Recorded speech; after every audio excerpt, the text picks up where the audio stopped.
العليم من الشيطان اللعين الرجيم. بسم الله الرحمن الرحيم. الحمد لله الذي لا يفره المنع والجمود ولا يقضيه الإعطاء والجود، إذ كل معط منتقص سواه وكل مانع مذموم مع خلاه، والمنان بفوائد النعم وأوائد المزيد والقسم، ما اختلف عليه دهر فيختلف منه الحال، ولا كان في مكان فيجوز عليه الانتقال، جلت عظمته.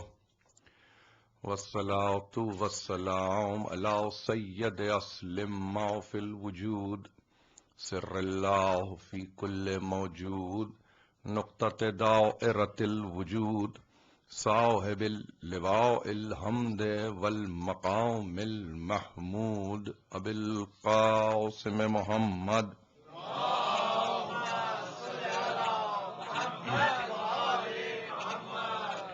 وأهل بيته الطيبين الطاهرين المعصومين المظلومين، الذين أذهب الله عنهم الرجس وطهرهم تطهيرا.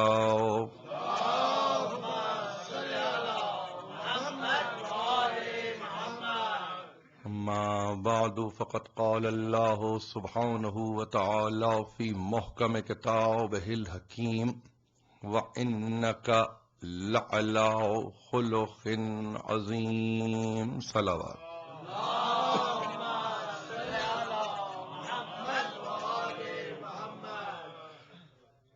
عزیزان محترم، یہ 5 مجالس کا سلسلہ ہے اور یہ دوسری تقریر ہے جو خلق عظیم کے عنوان پر آپ کی سماعتوں کی نظر کی جا رہی ہے. میں اپنے طور پر اپنے سننے والوں کا شکر گزار ہوں کہ وہ یہاں پر اپنے بیش قیمت وقت میں سے کچھ وقت نکال کر تشریف لاتے ہیں، جبکہ یہ بھی میرے علم میں ہے کہ آپ دن بھر کسی نہ کسی طرح سے عزائیہ سلسلے میں نہ صرف یہ کہ مصروف رہتے ہیں بلکہ پابندی سے آپ شرکت بھی فرماتے ہیں، مگر باوجود اس کے کہ آپ دیگر مجالس میں شرکت کر رہے ہیں، یہاں جس تعداد میں بھی آپ تشریف لاتے ہیں قابل قدر ہے. حقیقت تو دیکھیے یہ ہے کہ ہر جگہ، ہر مقام پر، ہر منزل پر اپنے اپنے طور پر ذکر ہو رہا ہے، اور حتماً ذکر کرنے والے ایک خاص فکر کے تحت اس ذکر کو باقی رکھتے ہیں. ہماری بھی کچھ یہی کوشش ہے کہ ہم اپنے سننے والوں کو ایک ایسی راہ پر لے آئیں کہ جہاں کم از کم یہ اطمینان سے ہم کہہ سکیں کہ ہمارا 1 گھنٹہ یا جو بھی ہمارے پاس وقت تھا وہ پر از تفکر رہا، یعنی اس میں ہم قابل رہے کہ ہم فکر کر سکیں. اور یہ علامات مومن میں سے ایک علامت ہے کہ اگر صحیح معنی میں انسان فکر کر رہا ہے تو 1 ساعت کی فکر بڑی بیش قیمت ہوتی ہے، اور اس میں خاص طور پر وہ فکر جو زمانے سے بلند ہو، زمانے سے ماورا ہو، اس کا تعلق زمانے سے نہ ہو، بلکہ ایک ایسی فکر کہ جو ہمہ وقت ہو، ہمہ زمن ہو، ہر زمانے سے اس کا تعلق ہو، تو محسوس یہ ہوتا ہے کہ پھر وہ فکر تنہا فکر نہیں ہے بلکہ فکر ایک صورت عبادت ہے. ہم اپنے آپ کو ظاہر ہے کہ ایک ایسے حال میں پاتے ہیں کہ جو حال عبادت کے ساتھ متعلق ہے. یہ ہماری صرف روایت رسمی نہیں ہے، بلکہ اسی تینت پر ہماری خلقت ہوئی ہے. اور جتنے بھی سننے والے ہیں وہ اس بات سے بے خبر نہیں ہیں کہ مومن کی جو تینت ہے، جو اس کی طرز خلقت ہے، اس میں کچھ مخصوص افراد کا ذکر شامل ہے، اور ہم اس ذکر سے اپنے آپ کو مبرہ نہیں پاتے، ہم اس ذکر سے اپنے آپ کو بری نہیں پاتے، ہم اس ذکر سے اپنے آپ کو علیحدہ نہیں پاتے. اس کا مطلب یہ ہوا کہ ہماری سرشت میں ہی یہ ذکر ہے، ہماری طبیعت ہی میں یہ ذکر ہے، ہماری عادت ہی میں یہ ذکر ہے، ہماری خلقت ہی میں یہ ذکر ہے، ہمارا طور طریقہ ہی یہ ذکر ہے. تو جہاں ذکر آپ کی طبیعت بن جائے، جہاں ذکر آپ کی افتاد طبع بن جائے، جہاں ذکر آپ کی اپنی طرز بن جائے، تو پھر اب ایسی صورت میں صرف اس کا دہرانا اور اس کو بار بار اپنی محافل میں تازہ دم کرنا، میں سمجھتا ہوں یہ خود ایک بڑا اہم کام ہے. اور ایسی صورت میں کہ جہاں قرآن مجید آپ کی رہنمائی کرتا ہو، تو وہاں پر تو لطف دوبالا ہو جاتا ہے. ہمارے پاس ظاہر ہے کہ یہ ممبر نے سلیقہ دیا، یہ ہمارے بہترین واعظین نے طریقہ دیا، ذاکرین نے یہ طریقہ دیا، علماء نے ہمارے یہ بتلایا کہ کمال کی بات اس ذکر میں یہ ہے کہ مطابقت اس کی قرآن مجید سے ہے. اور جہاں تطابق، مطابقت قرآن مجید سے ہو جائے تو پھر وہاں پہ گھبرانے کی ضرورت نہیں ہے، قرآن خود آپ کی رہنمائی کرتا ہے. ہمارے لیے ظاہر ہے کہ اس سے بہتر اور کوئی صورت نہیں ہے. تاریخوں پر میں نظر رکھنے کے باوجود ایک بات میں اپنے مزاج کی آپ کو بتاؤں، اس لیے کہ اگر صرف ہم خاص تاریخوں پر نظر رکھ کے آئیں گے تو پھر مجلس ایک یوں سمجھیے کہ ایک ایسی کیفیت سے دوچار ہو جائے گی کہ جس میں شاید ایک زمانہ ایسا آ جائے کہ سننے والے نہیں بلکہ دیکھنے والے یہ کہیں کہ یہ پرستش ہے، یہ بھی ایک خاص قسم کی ان کی پرستش ہے. خاص تاریخوں میں نکلتے ہیں اور گویا ان تاریخوں میں اس طرح سے ذکر کو برپا کرتے ہیں اور اپنی فکر میں اس ذکر کو داخل کرتے ہیں. میں نے ہمیشہ سے اپنی تقاریر میں جس بات کی طرف آپ کی توجہ دلائی ہے وہ یہی کہا ہے کہ دیکھیے، فقط کسی ایک تاریخ پر خاص انداز سے جمع ہو کر ٹریبیوٹ دینا یہ ہمارا طریقہ نہیں ہے، ہم اس مزاج کے حامل نہیں ہیں. ہمارا طریقہ، ہمیں جو بتلایا گیا وہ یہی ہے کہ اگر عزاداری کا مقصد ایک پورا موسم ہے تو اس پورے موسم کی قدر کی جائے. عزاداری کا مطلب ایک پوری فصل ہے تو اس پوری فصل کا خیال رکھا جائے. خاص تاریخوں میں عزاداری کو بانٹ دینا یا تقسیم کر دینا اپنے آپ کو ایک ایسی منزل پر لا کھڑا کرنا ہے کہ جس میں کچھ سال اور گزریں گے، معلوم یہ ہوا کہ اب آپ اور اپنے آپ کو شرنک کرتے چلے گئے. ایک منزل ایسی آئی کہ جہاں اب تکلفاً یا ازراہ تکلف شرکت ہو جائے گی اور یہ کہا جائے گا کہ ہاں چونکہ تاریخ ایسی ہے لہذا شریک ہونا لازمی ہے. میں ذرا سا اس سے اپنے سننے والوں کو بلند کرنا چاہتا ہوں. جس طرح کا زمانہ میں دیکھ رہا ہوں، زمانے میں کم از کم میں آپ سے یہ عرض کرنا چاہتا ہوں کہ اپنے آپ کو آمادہ کیجئے اور اپنے بچوں کو اس بات کے لیے آمادہ کیجئے کہ وہ کوئی بھی پڑھ رہا ہو، یہاں اس سے مراد میں نہیں ہوں، کوئی بھی پڑھ رہا ہو، ظاہر خدمت کر رہے ہیں لوگ آ کے، یہاں پہ دین کی خدمت ہو رہی ہے، بڑی دیانت کے ساتھ خدمت کی جا رہی ہے، تو کیوں نہ پھر ایسے موقع پر کہ جہاں اتنی محنت کرنے والے محنت کرتے ہیں وہاں پر اس محنت کی اس طرح سے پذیرائی ہو کہ آ کر کم از کم جو بیان کیا جا رہا ہے اس کو سننے کی کوشش کریں کہ کہنے والا کیا کہہ رہا ہے. میرے لیے اطمینان ایک ہے اور وہ اطمینان میں آپ سے عرض کر دوں، وہ یہ ہے کہ مجھے جو کہنا ہے وہ مجھے کہنا ہے، قطع نظر اس کے کہ لوگ یہاں پر زیادہ تعداد میں ہوں، کم تعداد میں ہوں، قلیل ہوں، کثیر ہوں، اس سے مجھے کوئی دلچسپی کبھی بھی نہیں رہی۔ ہاں، میں ضرور یہ چاہتا ہوں کہ کم از کم ایک ذہن بھی اگر اس پیغام کو قبول کر لے تو میں سمجھتا ہوں کہ میرا کام مکمل ہو گیا۔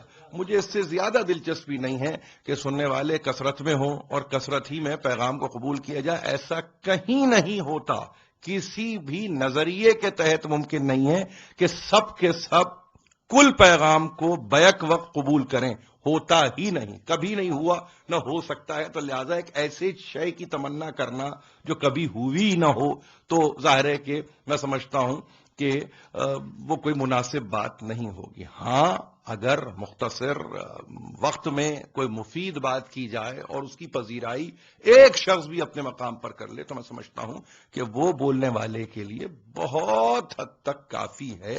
چنانچہ اسی بات کو میں نے بنیاد میں رکھتے ہوئے ایک عنوان کو یہاں پر معین کیا، اور اس عنوان کو قرار دیتے ہوئے میں نے آپ کی خدمت میں ایک مقدماتی تقریر کی، اور ظاہر ہے کہ آپ کے پیش نظر وہ عنوان ہے، اس لیے بھی ہے کہ قرآنی آیت کے ایک حصے پر یوں سمجھیے کہ باقی اس عنوان کو دو لفظوں نے طے کر دیا ہے، خلق عظیم کے عنوان پر ظاہر ہے کہ یہ تقاریر کا سلسلہ جاری ہے۔ ہم نے اس سلسلے میں سورہ قلم کا سہارا لیا۔ میں نے کل کی تقریر میں ایک بڑی اہم بات کی اپنے سننے والوں سے، اور میں نے یہ کہا کہ ابتدائے زمانے وحی میں آنے والا یہ سورہ ہے جس کو ظاہر ہے کہ تمام ہمارے مفسرین نے بشمول جلال الدین سیوطی کے، کہ جنہوں نے نہ صرف یہ کہ جلالین میں کنٹریبیوٹ کیا ہے اپنے استاد کے ساتھ، بلکہ تفسیر در منصور ان سے منسوب ہے، اور پھر اس کے بعد الاتقان فی علوم القرآن جیسی کتاب کے دینے والے، تو معلوم یہ ہوا کہ جلال الدین سیوطی کا نام بہت بلند نام ہے مسلمانوں کے حلقے میں۔ انہوں نے باقاعدگی سے اس سورے کو یعنی نزولی ترتیب میں اولین سوروں میں شمار کیا ہے۔ دیکھیے 4 سورے ہیں، یاد رکھیے ذرا سے فرق کے ساتھ۔ پہلا سورہ جس میں کسی قسم کا کوئی شک ہی نہیں ہے نزولی ترتیب میں، وہ ہے سورہ علق، پہلا سورہ۔ اس کو آج ظاہر ہے کہ جب آپ پڑھتے ہیں تو بحیثیت 96 چیپٹر آپ پڑھتے ہیں، لیکن نزولی ترتیب میں یہ علق ہے جو کہ پہلا سورہ، اور اس میں بھی اگر وضاحت آپ کی خدمت پیش کروں 5 پہلی آیتیں ہیں جو کہ اولین دور نزول میں آنے والی ہیں۔ اب اس کے بعد 3 سوروں کے درمیان ذرا سا فرق ہے، اور وہ ترتیب کا فرق ہے، ایک مدثر، ایک مزمل اور ایک سورہ قلم۔ یہ 3 سورے ہیں۔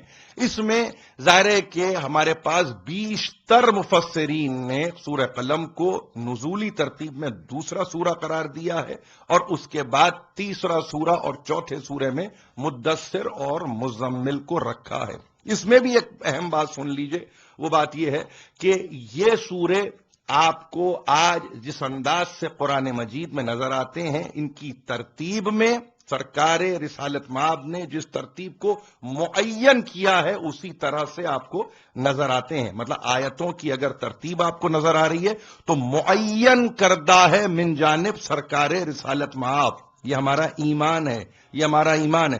اس میں کہیں کوئی ایسی بات دل و دماغ میں نہ آئے کہ آنے والا فلاں دور میں آتا ہے اور وہ آنے کے بعد ایک مصحف کو ترتیب دیتا ہے، اس میں وہ قرآن کی آیتوں کو ترتیب دے رہا ہے، ان کی تدوین ہو رہی ہے، اور اس کے بعد یہ قرآن ہے جو مسلمانوں تک پہنچ رہا ہے۔ یہ ہمارا ایمان نہیں ہے، یہ ہمارا عقیدہ نہیں ہے۔ ہمارا عقیدہ بڑا اہم عقیدہ ہے۔ وہ قرآن جو قلب محمد پر آیا وہی ذمہ دار تھا اس قرآن کو امت کے حوالے کرنے کا۔ اس کی ذمہ داری کسی اور کو نہیں دی جاتی، نہیں دی جا سکتی، اس لیے کہ اگر آنے واحد کے لیے بھی اگر آپ یہ اپنے طور پر سمجھنے کی یا سمجھانے کی کوشش کریں کہ ایسا ہے، ممکن ہے کہ ایسا ہوا ہو، تو وہ پورا معجزہ بدل کے رہ جائے گا۔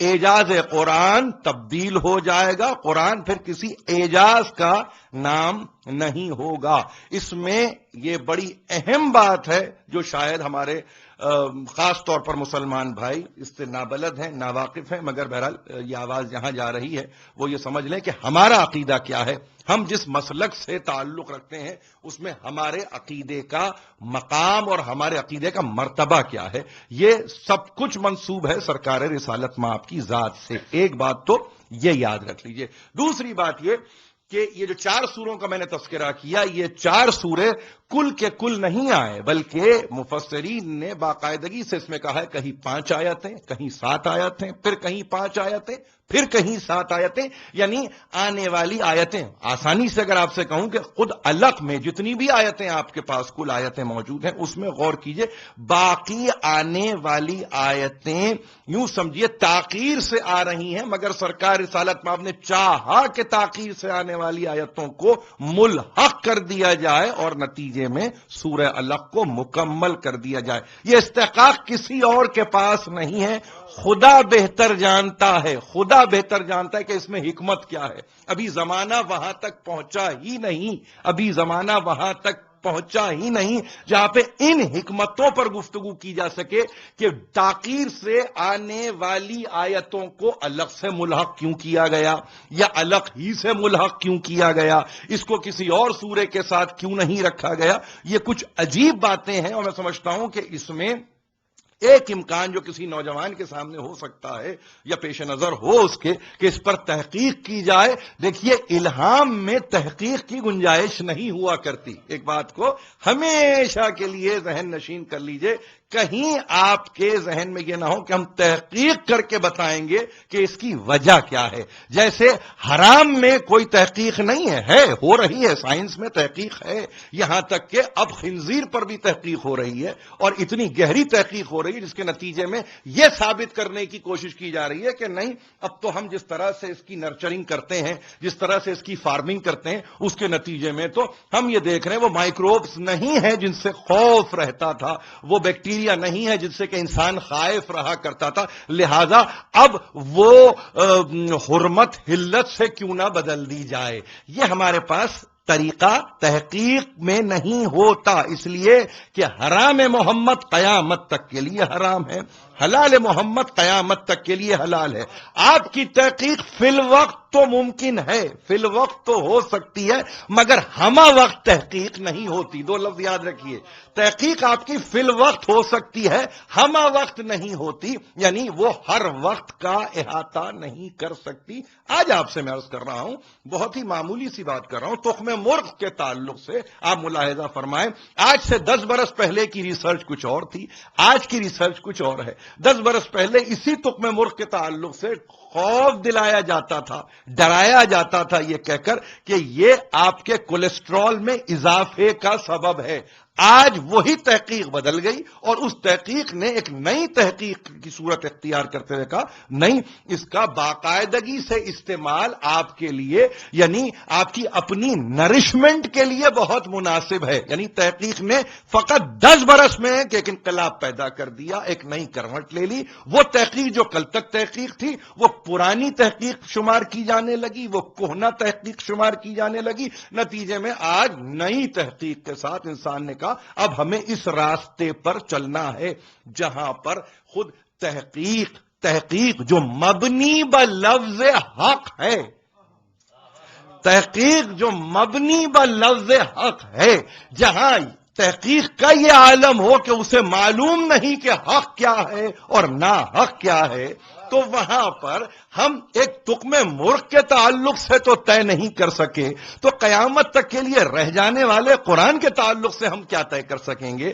کہ کیا صحیح ہے اس میں، کیا غلط ہے اس میں، اور پھر تمہاری تحقیق کے نتیجے میں کیا صحت اور کیا اس میں مرض کی صورت ہے۔ لہذا ایسی صورت میں بہت اجتناب کی ضرورت ہے، پرہیز کی ضرورت ہے، احتیاط کی ضرورت ہے۔ اسلامی معاملات میں، خاص طور پر الہامی معاملات میں تحقیق سے بہت پرہیز چاہیے کہ یہ کیوں ایسا کیا سرکار رسالت مآب نے کہ مثلا 19 آیتوں پر مشتمل اگر سورہ ہے تو 5 آیتیں ایک مقام پر اور اس کے بعد آنے والی مثلا 14 آیتوں کو ملحق کیا ہے جو بعثت کے 10ویں سال آ رہی ہے۔ تو وہ کیا ایسی ضرورت تھی کہ جس میں پہلے سورے کے ساتھ 10ویں سال بعثت میں آنے والی آیتوں کو ملحق کر دیا جائے؟ اس حکمت سے ابھی انسان واقف نہیں ہے. زمانہ آگے بڑھے گا، انسان کی نگاہیں کھلتی چلی جائیں گی، انسان شناخت کی منزل پر آتا چلا جائے گا، پھر اس کی سمجھ میں آئے گا کہ اس میں حکمت کیا ہے، اس میں ضرورت کس بات کی تھی. ایک سورہ 10 برس کا احاطہ کیسے کر سکتا ہے، ایک سورہ 10 برس کو 19 آیتوں میں کیسے بند کر سکتا ہے. یہ قرآن ہے، قرآن کی حکمت ہے، ہم اس سے واقف نہیں ہو سکتے. لہذا ایسی صورت میں یاد رکھنے کی بات ہے کہ یہ پہلے 4 سورے جب آئے ہیں تو کہیں 5 آیتیں، کہیں 7 آیتیں، پھر کہیں 5 آیتیں اور پھر کہیں 7 آیتیں. تو اب اس میں کل کی تقریر اگر آپ ملاحظہ فرمائیں تو میں نے عرض یہ کیا ہے کہ سورہ علق کے بعد آنے والا سورہ قلم ہے، اور اس میں وہ پہلی 4 آیتوں ہی میں وہ آیت موجود ہے کہ جس میں سرکار رسالت مآب کے فقط عالی مرتبہ ہونے کا تذکرہ نہیں ہے بلکہ خلق عظیم کا تذکرہ ہے. آپ کے اخلاق بڑے بلند مرتبہ اخلاق کے آپ حامل ہیں، آپ کے اخلاق بہت بلندی پر ہیں، کوئی اس کا مقابلہ کر نہیں سکتا. دیکھیے 5 آیتیں آپ کو یاد ہونی چاہیے. علق کی اقرا بسم ربک الذی خلق، خلق الانسان من علق، اقرا وربک الاکرم الذی علم بالقلم، علم الانسان ما لم یعلم. یہ 5 آیتیں ہیں. ان 5 آیتوں میں یقیناً یہ کہا جا رہا ہے کہ اللہ کے نام سے پڑھو. ظاہر ہے کہ اس کے نام سے پڑھو کہ جس نے خلق کیا ہے، جس نے کریٹ کیا ہے، جس نے تخلیق کیا ہے، اور فقط تخلیق کرنے والا نہیں بلکہ اس کی ذات باعث کرامت ہے. وہ سب سے بڑا مکرم ہے، اس سے بڑھ کر کوئی قابل تکریم ذات نہیں ہے، اس سے بڑھ کے کوئی قابل کرامت ذات نہیں ہے. اور پھر اس نے تمہیں علم قلم کے زور سے دیا ہے اور انسان کو وہ کچھ تعلیم کر دیا کہ جس کا وہ علم نہیں رکھتا تھا. یہ 5 آیتیں ہیں الگ کی، اور اس کے بعد قلم شروع ہوا. پھر قلم شروع ہوا تو نون والقلم وما یسطرون. ایک تسلسل کو ملاحظہ فرمائیے، اور یہ الہامی تسلسل ہے جس کو سمجھنے کی ضرورت ہے کہ جہاں نون کی بھی قسم کھائی، قلم کی بھی قسم کھائی، نون و قلم کی قسم نہ صرف کھائی بلکہ مفسر حیرانی کے ساتھ مجبور ہے کہ وہ اس سورے کے دونوں ہی نام دیتا ہے. کہیں سورہ نون بھی کہتا ہے، کہیں سورہ قلم بھی دیتا ہے، اور اس کے بعد یہ کہتا ہے کہ قسم اس کی بھی کھائی گئی کہ جو مستور ہوا ہے، جو لکھا جا چکا ہے، جس کو لکھا جا چکا ہے.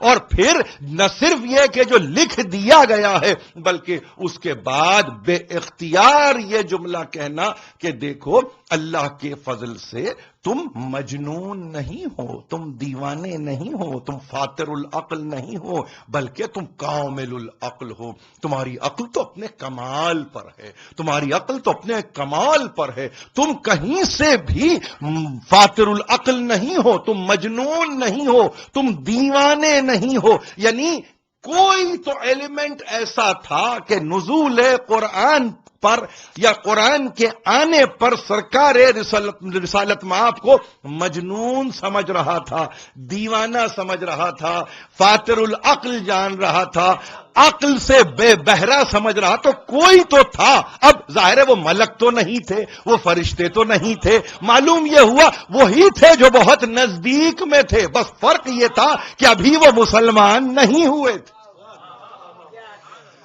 فرق یہ ہے کہ بس ابھی وہ مسلمان نہیں ہوئے تھے. کل تک کے کافر، آج کے مسلمان. ظاہر ہے کہ یہ اصطلاح اپنے طور پر آتی رہی اور دنیا والے یہ سمجھتے رہے کہ ہاں کوئی تو تھا جو یہ کہہ رہا تھا، تو لہذا یہ اعلان کرنا پڑا کہ تم اللہ کے فضل سے دیوانے نہیں ہو بلکہ سنو وَإِنَّ لَكَ لَأَجْرًا غَيْرَ مَمْنُونَ. ہم نے تو تمہارے لیے ایک ایسا اجر معین کر دیا جو بے بہا ہے، جو بے حساب ہے، جو لامتناہی ہے، جس کی کوئی حد نہیں ہے، جس کی کوئی انتہا نہیں ہے. ہم نے تمہیں اجر غیر ممنون عطا کیا ہے، اور سنو اس کی انتہا کا یہ عالم ہے ہے وَإِنَّكَ لَعَلَىٰ خُلُقٍ عَظِيمٍ، اور بے شک اے حبیب تم بڑے بلند مرتبہ فضائل کے حامل ہو،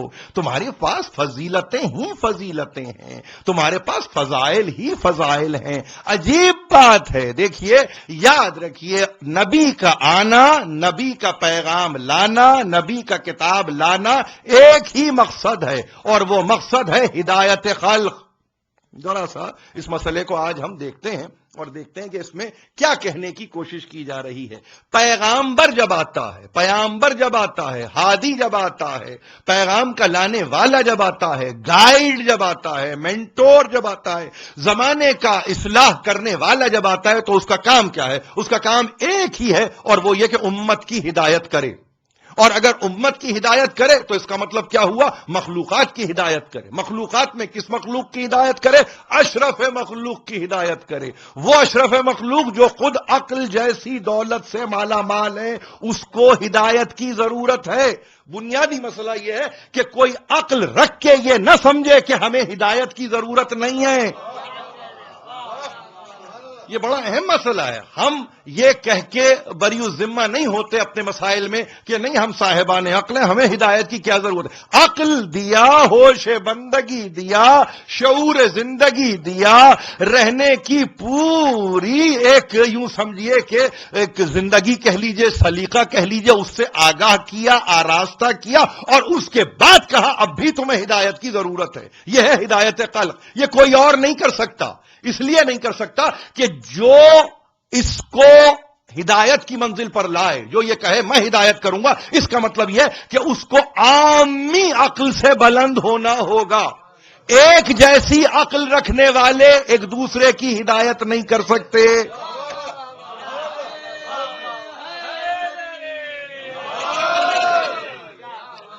یہ ایک اہم مسئلہ ہے، سنجیدہ مسئلہ ہے، اس کو سمجھنے کی کوشش کیجئے۔ اس میں لاجک کو آپ رکھ لیجئے، اس میں کسی فلسفے کو آپ رکھ لیجئے، اس میں کسی فکر کو شامل کر لیجئے، تو آپ کہیں گے کہ پاور اسٹرگل شروع ہو جائے گی۔ جہاں ایک عقل رکھنے والا دوسرے عقل رکھنے والے کی ہدایت کرنے کی کوشش کرے گا، تو وہاں پہ ایک مرتبہ پاور اسٹرگل شروع ہو جائے گی کہ تمہیں کیا یہ حق پہنچتا ہے، اور تمہیں کس نے یہ حق دیا کہ تم ہدایت کرو؟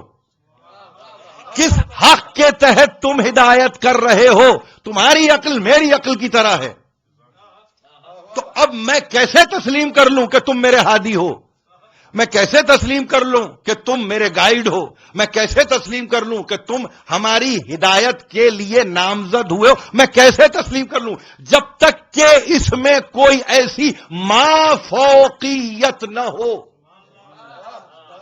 اس مافوقیت کو اگر دنیا سمجھ لے تو اسی کو نبی کہتے ہیں۔ اگر وہ مافوقیت سمجھ میں آ جائے تو انسان یہ کہے کہ ہاں یہ ہماری ہدایت کا نہ صرف یہ کہ ضامن ہوگا، بلکہ یہی ہماری ہدایت پر مامور بھی ہوگا۔ یہ کوئی اور نہیں کر سکتا۔ ایک جیسی عقل رکھنے والے ایک دوسرے کی ہدایت نہیں کر سکتے۔ اس میں آپ کسی بھی پروپوزیشن کو سامنے رکھ لیں، آپ جو چاہے سامنے رکھیں، آپ کے زیادہ پڑھا لکھا ہے، دوسری عقل کہتی ہے کہ یہ کہاں سے طے ہو گیا کہ پڑھنے لکھنے کے نتیجے میں اس کی عقل زیادہ ہے؟ اس نے کہا پی ایچ ڈی ہے، تو اس نے کہا یہ کیسے طے ہو گیا کہ پی ایچ ڈی رکھنے کے نتیجے میں اس کی عقل ہم سے زیادہ ہو گئی؟ اس کا مطلب یہ ہوا کہ وہ جو اکتسابی علم ہے جس کو آپ نے اس دنیا میں رہ کے کمایا ہے، وہ بھی اس بات کی ذمہ دار نہیں ہے کہ آپ ہدایت کر سکتے ہیں۔ یعنی ایکوائرڈ نالج کے نتیجے میں بھی یہ امکان ختم ہو جاتا ہے کہ آپ ہدایت کریں گے۔ تو اس کا مطلب کیا ہوا؟ اس کا مطلب ایک ایسی عقل چاہیے، ایک ایسی عقل چاہیے جو دیگر عقول کے مقابلے میں بلند ہو، اور جب بلند ہو تو اس کا مطلب پھر یہ کہ کسی دنیا کے مکتب سے تعلیم یافتہ بھی نہ ہو۔ کہیں دنیا کے کسی مکتب سے اگر یہ تعلیم یافتہ ہوتی تو چارج اس پر وہی لگتا جو ایک دوسرے پر انسان آج لگاتے ہیں، ہم جیسا ہی تو ہے،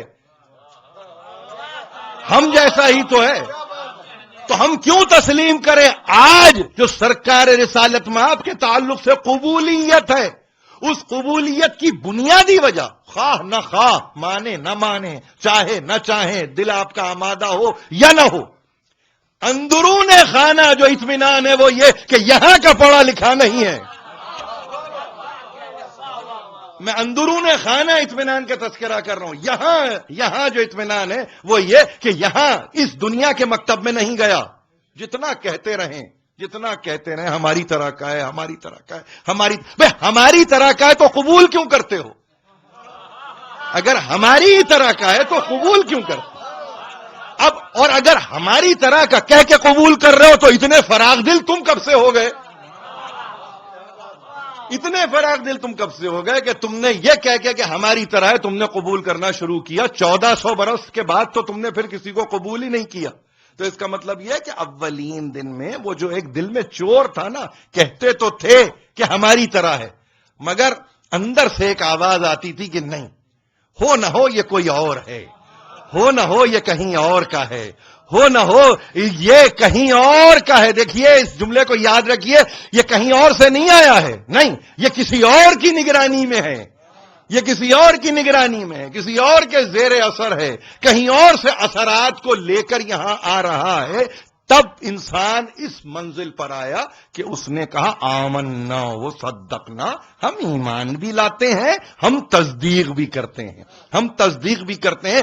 40 سال کی زندگی سرکار رسالت میں آپ کی معمولی زندگی نہیں ہے، ایک پوری عمر ہوتی ہے 40 برس. اس 40 برس کی عمر میں اخلاق اپنے اس کمال پر ہے، خلقیت اپنے اس کمال پر ہے کہ آنے واحد میں جب یہ کہا ہے کہ قولوا لا الہ الا اللہ وتفلحوا، کہو لا الہ الا اللہ اور فلاح پا جاؤ، تو 2 ہی طبقے سامنے آئے. ایک وہ کہ جس نے فوری طور پر قبول کر لیا، ایک وہ جس نے فوری طور پر رد کر دیا. یعنی آنے واحد میں، چشم زدن میں جس نے انسانوں کے طبقات کو تقسیم کر کے رکھ دیا ہو، اور ایسا تقسیم کیا کہ قیامت تک کے لیے اب درمیان میں کوئی نظر نہ آئے، یا ماننے والا ہوگا یا انکار کرنے والا ہوگا. 2 ہی طبقے نظر آئے نکل کے، ایک وہ جو تسلیم کی منزل پر آ گیا، ایک وہ جو انکار کی منزل پہ آ گیا، جو کفر کی منزل پر آ گیا. ایسی صورت میں بس اتنا کہا کہ دیکھو، یاد رکھنا اس بات کو کہ اب ہم جب تذکرہ کریں گے تو وہ اتنا بلند پایا ہے اپنے اخلاق میں، ظاہر ہے کہ خلق کی ہدایت کے لیے آیا ہے. جو خلق کی ہدایت کے لیے آ رہا ہو اس کا کام خلق کی ہدایت کرنا ہی ہے، اور جو خلق کی ہدایت کرتا ہے تو پھر وہ دیوانہ نہیں ہوتا، وہ مجنون نہیں ہوتا، وہ فاتر العقل نہیں ہوتا.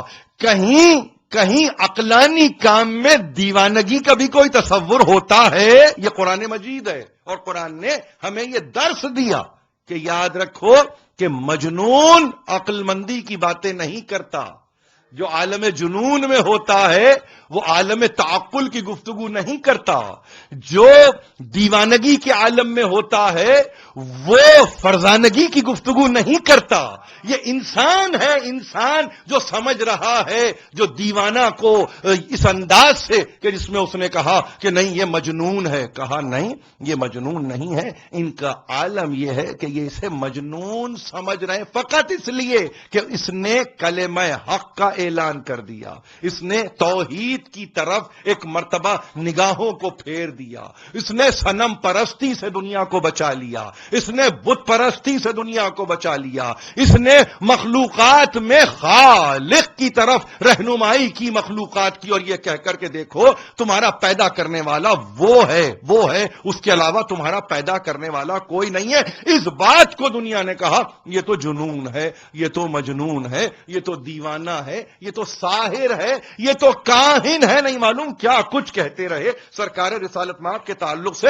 مگر بے اختیار کہا تمہیں پریشان ہونے کی ضرورت نہیں ہے، فَسَتُبْصِرُ وَيُبْصِرُونَ، ظاہر ہے کہ تم بھی دیکھو گے یہ بھی دیکھیں گے، وَأَيُّكُمُ الْمَفْتُونُ، کہ تم میں دیوانہ ہے کون؟ اتنے بڑھ کے قرآن مجید دیکھیے کھلی گفتگو کرتا ہے، بہت جلد تم بھی دیکھو گے اور بہت جلد یہ بھی دیکھیں گے، اور یہ طے کر دیا جائے گا کہ دیوانہ ہے کون، حقیقت میں مجنون کون ہے، حقیقت میں فاتر العقل کون ہے، تم بہت جلد دیکھو گے، بہت جلد دیکھو گے۔ ظاہر ہے یہ سورہ قلم نے یعنی دوسرا سورہ، میں بار بار اس بات کو آپ کی خدمت میں پیش کر رہا ہوں، اور اس میں فقط اس لیے نہیں کہ کوئی یہ ڈیٹا پوائنٹ آف ویو سے آپ سے گفتگو کر رہا ہوں، میں چاہتا ہوں کہ ہمارے سننے والے کم سے کم جب قرآن مجید کو پڑھیں تو ایک لطف کے ساتھ پڑھیں، ایک سرمستی کے ساتھ پڑھیں، کہ قرآن پڑھتے ہوئے احساس یہ ہو کہ اچھا یہ نزولی ترتیب میں یہ مقامات سے انسان گزرتا ہے کہ جہاں ابھی تو کہا تھا دیکھو اپنے رب کے نام سے پڑھو جو تمہارا پیدا کرنے والا ہے،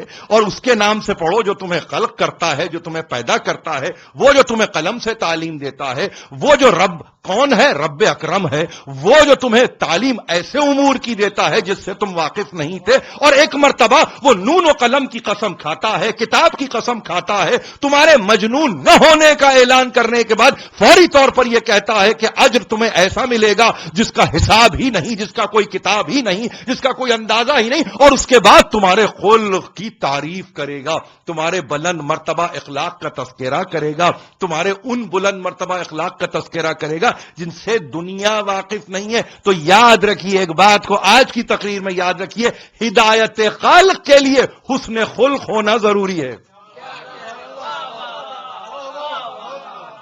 کہیں کوئی دنیا میں اب اگر یہ کہتا ہوا نظر آئے کہ ہم ہدایت کریں گے، ہم بتائیں گے، تو اس کے لیے قرآن نے جس معیار کو معین کیا ہے، دیکھو اس کے اخلاق کیسے ہیں، کتنا میں نے آسانی سے کہہ دیا، اور مسئلہ کتنا مشکل ہے، کتنی کڑی ایک کیفیت ہے انسان کے لیے، خود انسان کے لیے جو کہ رحمان نے بنائی ہے۔ کہیں دعوی ہدایت ہو تو دعوی ہدایت کرنے والے کے لیے معیار حسن خلق ہے، آپ سمجھ رہے ہیں؟ اگر یہ معیار نہیں ہے، آپ یہ سوچتے ہوں گے کہ مزاج کا اچھا ہونا، اخلاق میں بلند ہونا، اپنے طور طریقوں میں عظیم المرتبہ ہونا، اپنے یوں سمجھیے کہ حسن خلق میں جلیل الشان ہونا، اس کا ہدایت سے کیا تعلق ہے؟ یہ کیا مسئلہ کیا ہے؟ بھائی ہدایت کچھ اور ہے اور تہذیب کچھ اور ہے، ہدایت کچھ اور ہے اور تمدن کچھ اور ہے، ہدایت کچھ اور ہے اور آپ کے اخلاق کچھ اور ہیں۔ نہیں، اگر کہیں ذہن میں یہ بات آ رہی ہے کہ ہدایت کچھ اور ہے اور تہذیب نفس کچھ اور ہے، تو وہ ہدایت ہی نہیں ہے جو بدون تہذیب نفس ہو۔ یعنی اس کا مطلب یہ ہے کہ جب تک آپ کا نفس مہذب نہ ہو، جب تک آپ کا نفس تہذیب یافتہ نہ ہو، اس وقت تک ہدایت ممکن ہی نہیں ہے۔ آپ سمجھ رہے ہیں کہ ہدایت ہو رہی ہے، حقیقت میں آپ کوئی کام یا فریضہ انجام ہی نہیں دے رہے۔ آپ کہتے رہیے کہ ہم ہدایت کر رہے ہیں، ہم لیڈ کر رہے ہیں، ہم گائیڈ کر رہے ہیں، ہم بچوں کو بتا رہے ہیں۔ آ جائیے اس سطح پر گفتگو کر لیں، آئیے سطح پہ گفتگو کر لیتے ہیں۔ یہی مسئلہ ہے نا انسان کا آج، کہ کون ہدایت کر سکتا ہے چھوٹے سے چھوٹے مرحلے پر۔ یعنی کیا مطلب؟ بچوں کی بات کر رہا ہوں میں، یہیں اسی غدیر میں اگر آپ کا کوئی لرننگ سینٹر ہے مثلا، اور ہے آپ کا لرننگ سینٹر، کس بات سے انسپائر آپ کرتے ہیں بچے کو؟ وہ کون سی بات ہے جس سے بچہ انسپائر ہوتا ہے؟ وہ کون سی بات ہے جس سے بچہ آپ کی طرف ایک مرتبہ دیکھنے لگتا ہے؟ وہ کون سی بات ہے کہ جس کے نتیجے میں بچہ آپ سے متاثر ہوتا ہے؟ وہ آپ کے علم سے متاثر نہیں ہوتا۔ اگر ذہن میں بات ہے تو ذرا سا یاد رکھیے، وہ آپ کے علم سے، اس کو ڈگریز متاثر نہیں کرتی۔ لکھ کے لگائیے دیوار پہ ساری ڈگریاں، اپنا نام لگائیے اور اس کے نیچے ڈگریز کو لکھیے، اور اس کے بعد کہیے بچے سے اس کو دیکھتے رہو، بتاؤ کہ تم نے کیا اثر قبول کیا۔ وہ کہے گا یہ کیا ہے، وہ کیا ہے؟ یعنی دیوار پر یہ صامت چیزیں کیا ہیں کہ جس کو میں دیکھ کر متاثر ہوں؟ مجھے بتاؤ، ایویڈنس چاہیے مجھے، ایویڈنس، مجھے شہادت دو، مجھے شہادت چاہیے، مجھے گواہی چاہیے. ان ڈگریز پر گواہ کیا شے بنے گی؟ مجھے گواہی دو، مجھے بتاؤ. یہ تو صحیح ہے کہ لکھ دیا، بچہ تو واقف نہیں ہے، بچہ تو ان ڈگریز سے واقف نہیں ہے. 3 برس کا بچہ، 5 برس کا بچہ، 7 برس کا بچہ. اور اگر آپ نے یہ طے بھی کر دیا کہ چلیے واقفیت ہے، تو اتنی ہی ہے جتنی ہونی چاہیے، اس سے زیادہ نہیں ہے، اس سے زیادہ نہیں ہے. یعنی اس کا مطلب یہ ہے کہ وہ تاثر چاہتا ہے، وہ ڈگریز کا اثر نہیں چاہتا، وہ آپ کا تاثر چاہتا ہے کہ آپ کتنے مؤثر ہیں. اور آپ کا اثر، آپ کا تاثر، آپ کی تاثیر آپ کی چھپی ہوئی ڈگریز میں نہیں ہے، بلکہ اب وہ منزل کہ جس کے لیے انسان کوشاں ہے، اور وہ وہی ہے کہ سب سے پہلے اپنے نفس کو انسان پیش کر دے اور یہ کہے کہ یہ میرا نفس ہے، یہ میرا نفس ہے.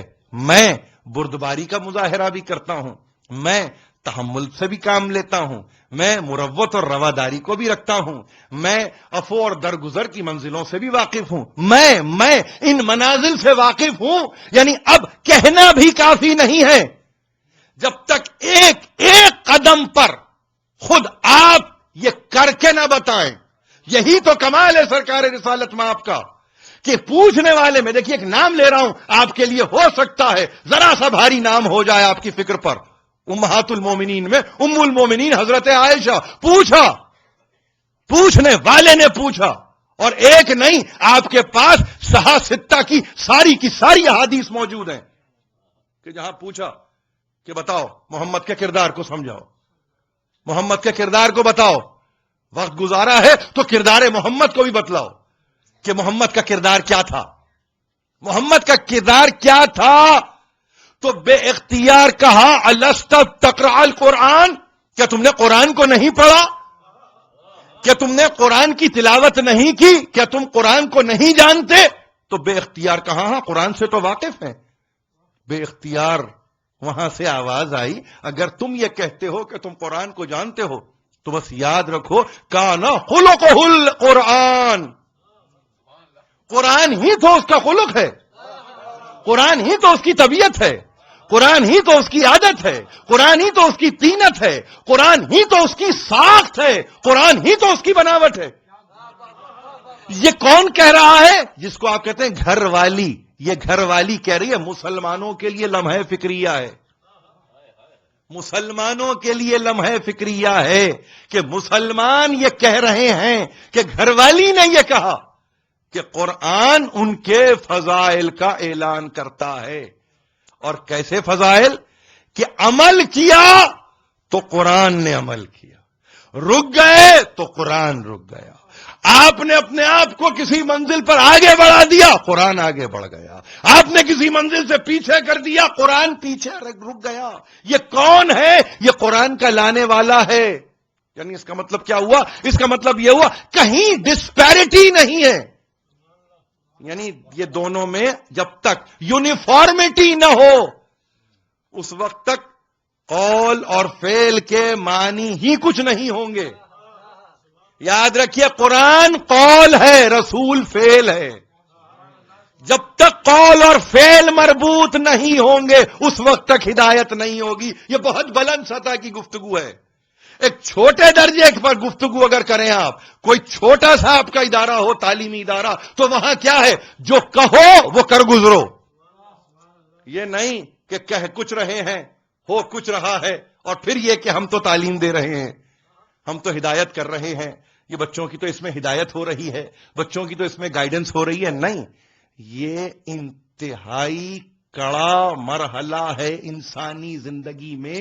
جب بات آتی ہے ہدایت کی، جب بات آتی ہے تعلیم کی، جب بات آتی ہے تربیت کی، یعنی انسان کو اپنے اوپر اتنا سخت معیار قائم کرنا پڑتا ہے جس کے نتیجے میں وہ یہ کہنے کے قابل ہو کہ ہاں اب ہم نے تربیت کی، اب ہم نے تعلیم دی، اب بچے کی ہم ہدایت کر رہے ہیں. جب تک انسان اپنے نفس پر سخت نہ ہو، جب تک انسان اپنے نفس پر کڑا نہ ہو، جب تک انسان اپنے نفس پر خود قائم نہ ہو اس وقت تک نہ کوئی ہدایت کے معنی نکل کے آئیں گے، نہ ہی کسی تربیت کی گفتگو کی جا سکتی ہے۔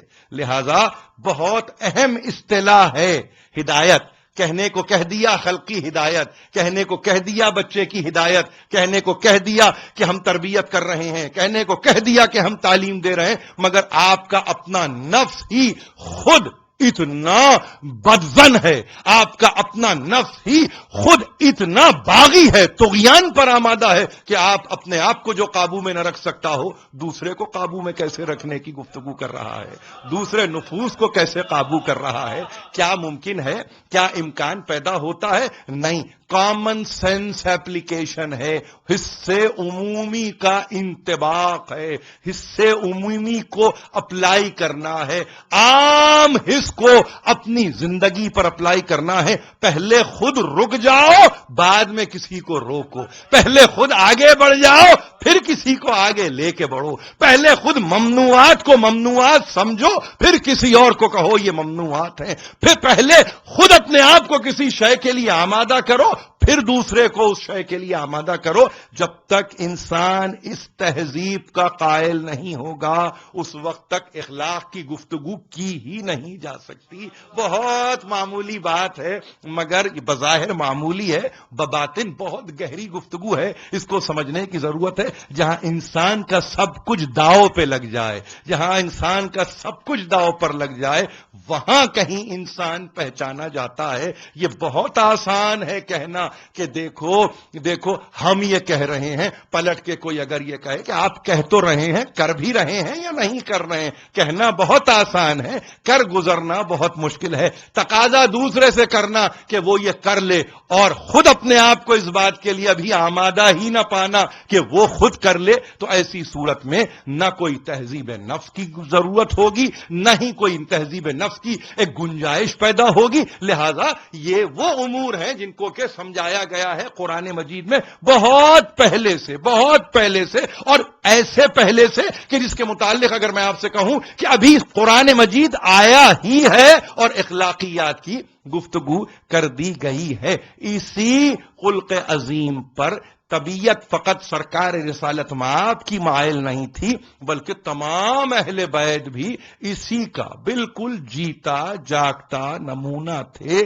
کل کی اگر گفتگو میں نے ایک بات آپ سے کہی، یہ انہی کا گھرانہ ہے، یہ انہی کا عائلہ ہے، یہ انہی کا قبیلہ ہے، یہ انہی کا اسرہ ہے، یہ انہی کا خاندان ہے کہ جب گفتگو اخلاقیات کی آتی ہے تو دنیا حیران ہے کہ اتنے بلند مرتبہ اخلاق اس طرح سے ہم نے دیکھے۔ ہاں دیکھے، فقط سرکار رسالت مآب میں نہیں دی، بلکہ خلق حسن بھی بہت مشہور ہے، دنیا جانتی ہے، خلق حسن بھی بہت مشہور ہے۔ اور پھر ظاہر ہے کیوں نہ ہو اس لیے کہ جس کو کہا ہی ہے کہ یہ میری دنیا کا پھول ہے، یہ میری دنیا کا ریحان ہے، یہ میری خوشبو ہے، جس کو یہ کہہ کے متعارف کروایا گیا ہو، اس کا کیا عالم ہوگا۔ ہاں دنیا نے نہیں پہچانا، مگر خود کہا، کہنے والے نے کہا ہدایت یہی کر سکتے تھے، اس لیے کہ بلند مرتبہ اخلاق انہی کے تھے، کسی اور کے پاس بلند مرتبہ اخلاق نہیں تھے۔ یہ بات بڑی اہم ہے، کسی اور کے پاس بلند مرتبہ اخلاق نہیں تھے۔ نام لینے کی کیا ضرورت ہوگی؟ کیا کوئی اب نام لیا جائے تو آئیے نام بھی لے لیجئے۔ دنیا آج تک یہ نہیں کہہ سکی کہ معاویہ بلند اخلاق ایک انسان تھا، آج تک دنیا یہ نہیں کہہ سکی کہ بلند اخلاق کا حامل تھا، آج تک نہیں کہہ سکی کہ حسن خلق کا مظہر تھا۔ کوئی دنیا کا مورخ یہ نہیں کہہ سکا معاویہ کے تعلق سے، جبکہ ہدایت ضروری ہے، امت کی ہدایت ضروری ہے، اور ظاہر ہے کہ خلیفہ کا کام ہی ہدایت کرنا ہے۔ وہ خلیفہ ہی نہیں جو ہدایت نہ کر سکے۔ تو یاد رکھیے کہ ہدایت اگر نہ ہو سکی ہو تو سمجھیے اخلاقیات میں کمی رہی ہوگی، تبھی ہدایت نہیں ہو سکی۔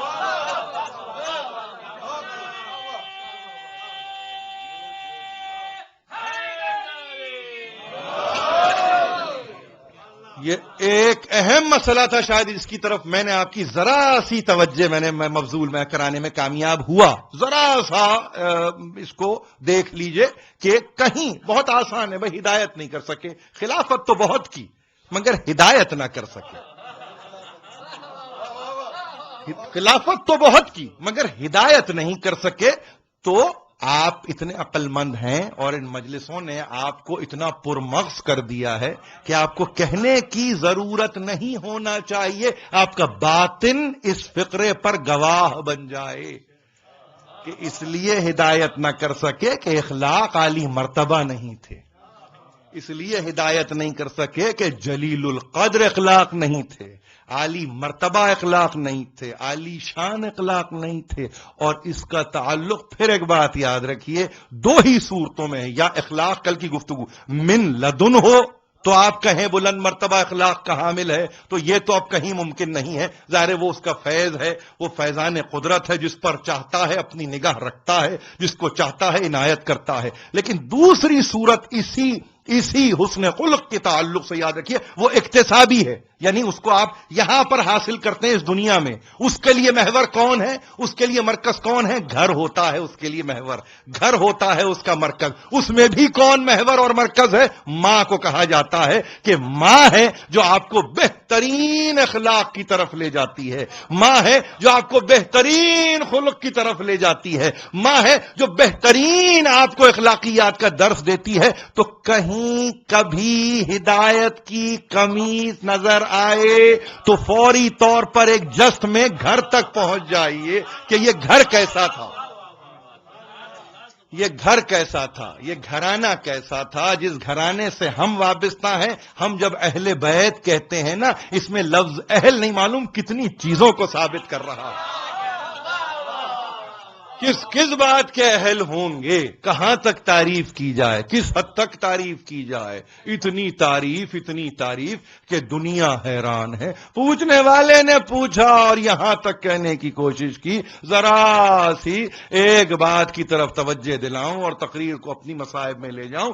بے اختیار پوچھنے والا پوچھ رہا ہے کہ بھائی تم خواہ مخواہ میں بڑے دسترخوان لگاتے ہو، بڑے کھانوں کا انتظام کرتے ہو. دیکھو یہ اسراف ہے، یہ اسراف ہے.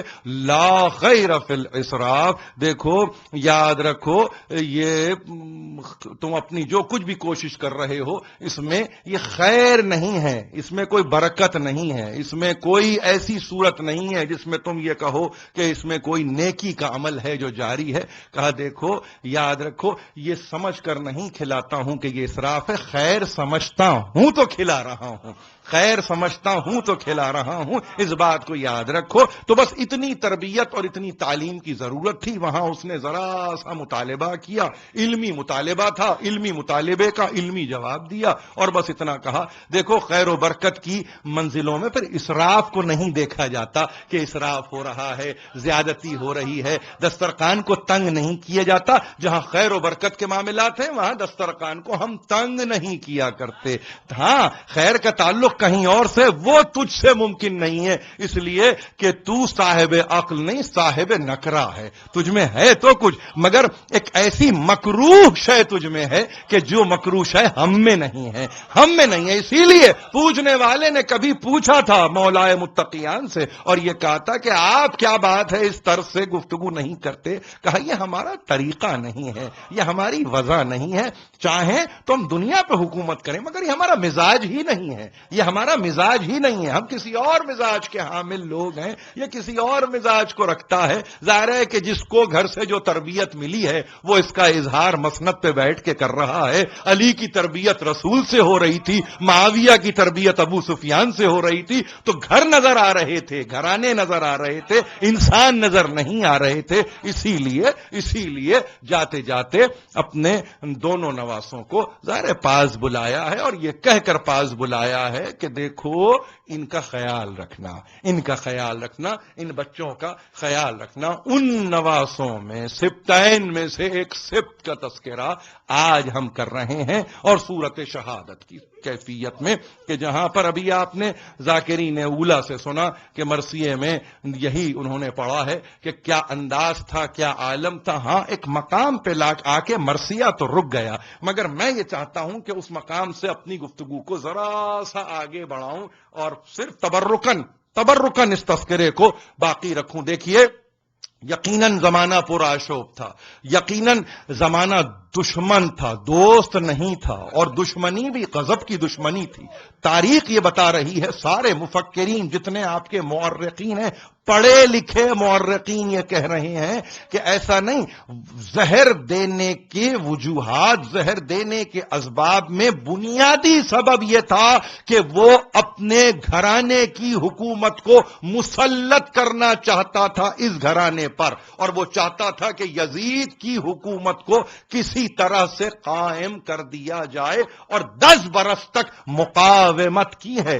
10 برس تک ایک مرتبہ جناب امام حسن کی زندگی کو آپ اٹھا کے دیکھیں کہ جس طرح سے آپ نے مقاومت کی ہے، جس طرح سے آپ نے مدافعت کی ہے، اس مدافعت کا اندازہ نہیں کیا جا سکتا، اس مقاومت کا اندازہ نہیں کیا جا سکتا۔ کس طرح سے آپ ایک مرتبہ اس چٹان کی طرح سے اٹل کھڑے رہے ہیں کہ یہ فیصلہ میں نہیں ہونے دوں گا، تو اس کی صرف ایک ہی صورت رہ جاتی تھی کہ گھر سے کسی آدمی کو بلا کے یہ کہا جائے کہ ان کی زندگی کو ختم کر دیا جائے۔ تو تاریخ نے کہا جادہ بنت اشعت کو بلایا، اور بلانے کے بعد یہ کہا 1,00,000 درہم تجھے دیے جائیں گے، اور اس کے بعد تیری تزویج اپنے لڑکے سے کر دی جائے گی، بس تیرا اتنا سا کام ہے کہ تو اس وقت کہ جب حسن مجتبی بیدار ہوتے ہیں اور پانی کو طلب کرتے ہیں، اس وقت ایسے مقام پر پانی کو رکھ دے کہ جس میں وہ پئیں تو پھر وہ ایک مرتبہ زہر سے بھرپور ہو۔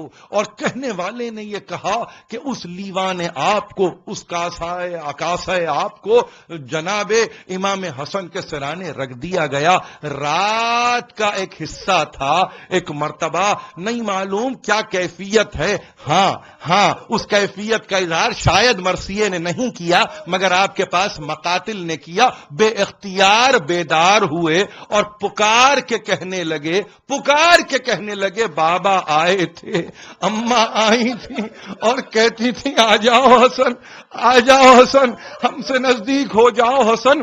ہاں نزدیک ہی کاسہ آپ تھا، ایک مرتبہ لیوان آپ کو دہن اقدس سے لگایا، کچھ گھونٹ ہی لیے تھے، بے اختیار کہا انا للہ و انا الیہ راجعون، اللہ ہی کی طرف سے آئے ہیں، اسی کی بارگاہ میں رجعت ہے، اسی کی بارگاہ میں پلٹنا ہے۔ بے اختیار ایک آواز لگاتے تھے، زینب حسین کو بلاؤ، حسین کو بلاؤ۔ جانے والا امام حسین کو آواز دے رہا ہے، آؤ حسین، آؤ حسین۔ چھوٹے بھائی ہیں حسین، بڑے بھائی حسین کو یاد کر رہے ہیں۔ ایک مرتبہ حسین ابن علی آئے، دوڑتے ہوئے آئے، دوش پہ عبا نہیں ہے، سر پہ عمامہ نہیں ہے، ایک مرتبہ آ کے میرے امام سے لپٹ گئے، کہا بھائی یہ کیا غضب ہو گیا، بھائی یہ کیا غضب ہو گیا، کہا حسین صبر کرنا۔ جانے والا امام کہتا ہے حسین صبر کرنا، حسین صبر کرنا، یہ وصیت ہے، یہ نصیحت ہے، حسین صبر کرنا۔ اور حسین اپنے تنہائی کے عالم میں یہ نہ سمجھنا کہ تم تنہا ہو، میں تمہارے ساتھ ہوں حسین، میں تمہارے ساتھ ہوں۔ ایک مرتبہ تشت کو لایا گیا، اب جب تشت کو دہن کے نزدیک کیا گیا، 70 ٹکڑے ایک مرتبہ جگر کے کٹ کٹ کے تشت میں نکلے ہیں، تشت میں نکلے ہیں۔ میرا امام تڑپنے لگا، میرا امام تڑپنے لگا، اور نزدیک بلا کے بس اتنا کہا حسین تمنا یہ ہے کہ دیکھو نانا کے مجھے نزدیک دفن کر دینا، مگر کوئی اگر مانے ہو، کوئی اگر رکاوٹ بنے تو کہیں تم شمشیر کو نیام سے باہر نہ نکالنا، کہیں تم تلوار کو نیام سے باہر نہ نکالنا، پھر ایک مرتبہ بقی میں جا کے مجھے دفن کر دینا۔ ہاں حسین تم ہی انتظام کرنے والے ہو، ہاں حسین تم ہی اہتمام کرنے والے ہو۔ ہاں غسل دیا گیا، کفن دیا گیا، جنازہ تیار ہوا۔ ایک مرتبہ جوانان بنی ہاشم جنازے کو لے کے چلے، تابوت کو لے کے چلے، پہنچے سرکار رسالت مآب کی قبر کے پاس، کوئی آ کے درمیان میں مانے ہوا رکاوٹ بنا اور یہ کہہ کر کہ یہاں پہ دفن نہیں ہونے دیا جا سکتا، یہ رسول کی جگہ ہے، یہ کسی اور کی جگہ نہیں ہو سکتی، یہ کہہ کے ایک مرتبہ اب جب جنازہ چلا تو دنیا کہہ رہی ہے غضب کے عالم میں عباس جری موجود ہے. ایک مرتبہ قبضے پہ ہاتھ رکھا، حسین نے کہا عباس کہیں تلوار نہ نکالنا، اس تلوار کو کربلا میں نکلنا ہے، اس تلوار کو کربلا میں نکلنا ہے. ایک مرتبہ اب جب جنازہ چلا تو 70 تیر جنازے پہ برسائے گئے. میں صرف اتنا کہوں مولا آپ نے چاہا فقط اس لیے کہ آپ کو معلوم تھا کربلا میں حسین پر علل اتصال 4000 تیر چلیں گے، آپ نے چاہا کہ یہ